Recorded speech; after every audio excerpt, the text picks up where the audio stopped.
Cuando Guillermo y Manuel me pidieron que lea La Argentina bipolar para hacer una presentación, lo primero que me llamó la atención fue el título. Y cuando uno empieza a leer el libro, se da cuenta que esta es una provocación que hace Manuel a la opinión pública, a los políticos y a la sociedad en su conjunto. Porque calificar de bipolar a un país, a una nación, a una sociedad, entendiendo que la bipolaridad es una enfermedad, entendiendo además como él lo hace al introducir su libro, que se puede decir igual bipolar que ciclotímico, y que la ciclotimia es una psicosis maníaco-depresiva, como él mismo acepta en la descripción. Para trasladar eso después al manejo de la opinión pública en base a las encuestas que él domina, es una hipótesis provocativa. Y esa hipótesis provocativa, manejando como herramienta las encuestas desde 1983 hasta 2010, y con el instrumento de la opinión pública a partir de esas encuestas, le permite a Manuel hacer un recorrido por esa etapa de la historia argentina y describirla en función del manejo que él tiene de esa herramienta que son las encuestas. Mi único temor a ratos es que por las referencias técnicas que él tiene, es que se pueda confundir, aunque el autor no lo hace, pero que se pueda confundir el resultado de las encuestas con lo que es la opinión pública en sí misma. Manuel se cuida mucho de matizar el tema de la opinión pública, más la política, más la sociedad, para llevarnos de la mano a una interpretación que él mismo califica no como un reescribir la historia argentina del periodo 83 al 2010, sino como interpretar en función de lo que ha sido la conducta de una sociedad que cambia muy rápidamente, y en eso consiste el bipolarismo, de una sociedad que presenta fuertes cambios en cortos periodos de tiempo, siempre fundada en los datos de la opinión pública. Manuel establece en esa hipótesis una base que es esencial, y es que la bipolaridad es y siempre será un estado de ánimo, y que es ese estado de ánimo de la sociedad argentina la que produce fuertes cambios que a su vez produce estancamiento. Y a mí me parece que a partir de ese resultado del estancamiento que genera un estado de frustración social y permanente en la sociedad argentina, que se puede inclusive escuchar en lo que se considera en la Argentina como un declive de la clase media, como una disminución de esa gran clase media argentina, es que viene esa interpretación dura y ese análisis, si ustedes quieren, a momentos extremo, pero extraordinario, que este libro nos ofrece, siempre fundado en los datos de las encuestas. Para entender a la opinión pública, sostiene Manuel Mora y Araujo, que hay que primero entender, para entender a la Argentina más bien, hay que entender primero a la opinión pública antes que entender a sus dirigentes. Y ahí empieza un trabajo de comparación entre lo que son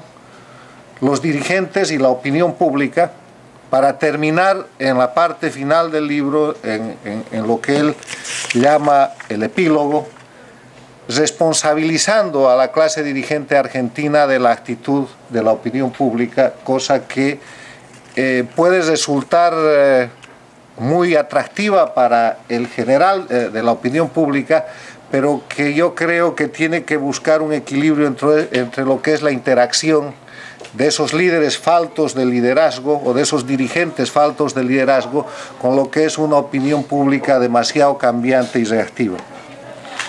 Manuel sostiene que la opinión pública se mueve autónomamente, analiza el proceso argentino desde la perspectiva sociedad, política, opinión pública, poniendo como base a la sociedad que mueve a la política y ambas las que llegan a determinar lo que es ese conjunto de la opinión pública. No me voy a detener yo en algo que él puede hacer más extensamente, que es la descripción histórica de ese periodo 1983-2010. En alguna parte de su libro dice que cuando él escribe estas líneas, 10 de noviembre del 2010,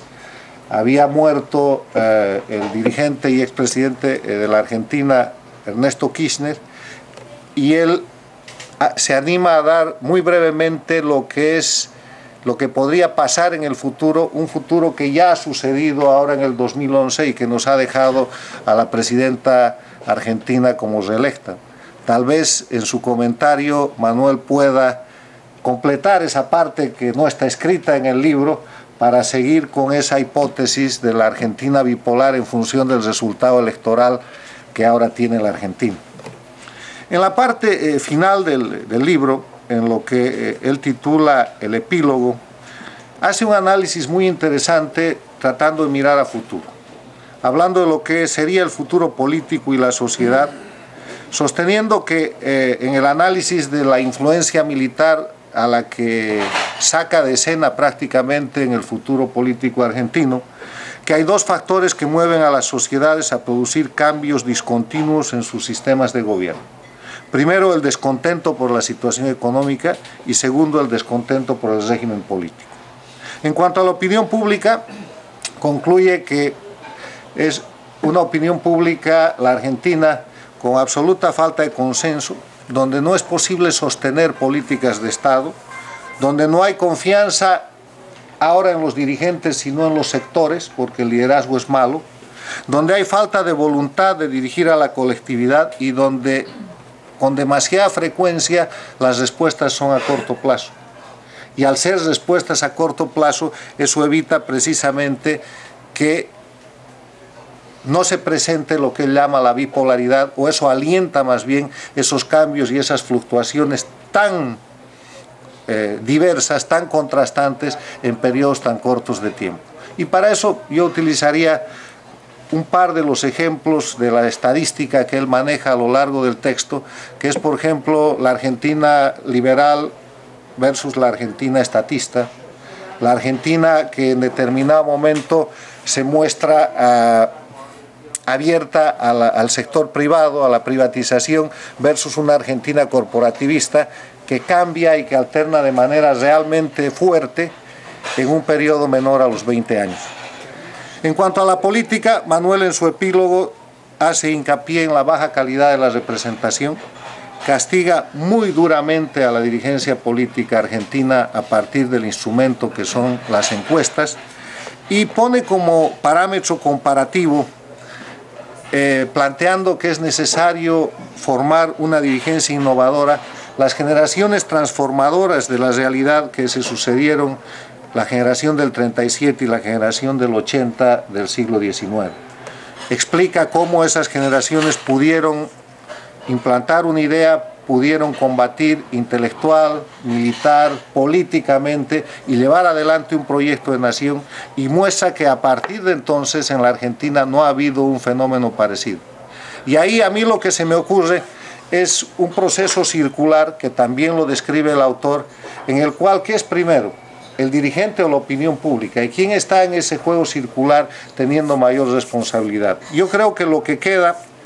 admitiendo con el autor que la opinión pública es la gran fábrica de valores que tiene que orientar la vida de las personas, y para eso pone como ejemplo la democracia. Cuando la Argentina regresa a la democracia el año 1983, el valor de la democracia queda tan bien instalado que no es posible ni siquiera que los militares la vuelvan a cambiar. Por eso fracasan los golpes de Estado, por eso con buenos o malos gobiernos, la democracia se constituye en un paradigma, en un valor inamovible. Y yo creo que ese ejemplo que él pone como un valor que orienta la vida de las personas es algo que al propio tiempo está desmintiendo en el fondo esto de la bipolaridad. Porque si la sociedad argentina es capaz de asumir un valor democrático y no moverse de ese valor democrático, aunque se haya movido en conceptos económicos o en conceptos de opinión respecto a sus líderes, está mostrando que cuando se asienta un valor que es de interés colectivo, esa Argentina bipolar en unas cosas es una Argentina de valores y de fundamentos serios en otras. Y el ejemplo que él da como un asentamiento de valores, a mí me parece también un ejemplo de que la bipolaridad es una expresión, es una enfermedad social, si se quiere, pero que no es absoluta no es, digamos, definitiva, que hay elementos de la propia historia que él describe que están mostrando que esa situación se puede cambiar. La opinión pública, a falta de liderazgos sociales, nos dice, se adapta defensivamente. Por eso hay una opinión pública que es volátil, que es errática, que es desconfiada, y el reclamo final que él nos hace es un reclamo a la falta de liderazgo, pero al propio tiempo plantea un desafío para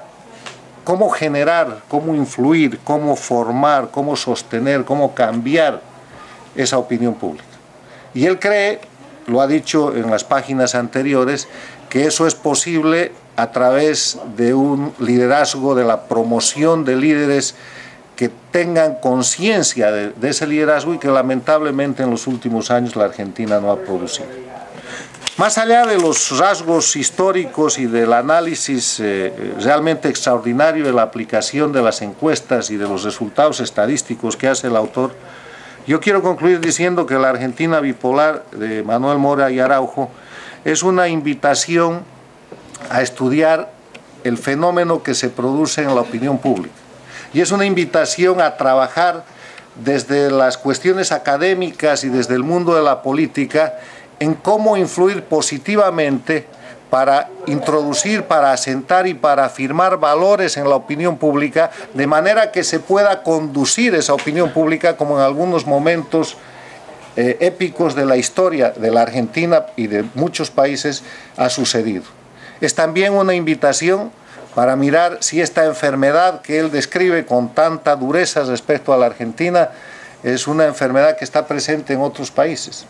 en otros estados latinoamericanos y en otras sociedades, que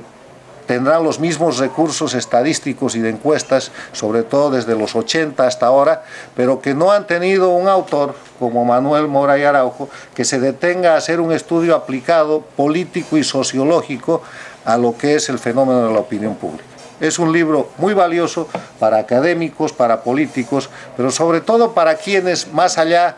de formar parte de las clases dirigentes, en este caso fallidas, formamos parte de la sociedad, de esa opinión pública que es descrita, que es analizada y que es alentada en esta obra tan importante, que es una obra necesaria para estudiosos, para políticos, pero sobre todo para los ciudadanos en general. Muy bien, Manuel, es un libro.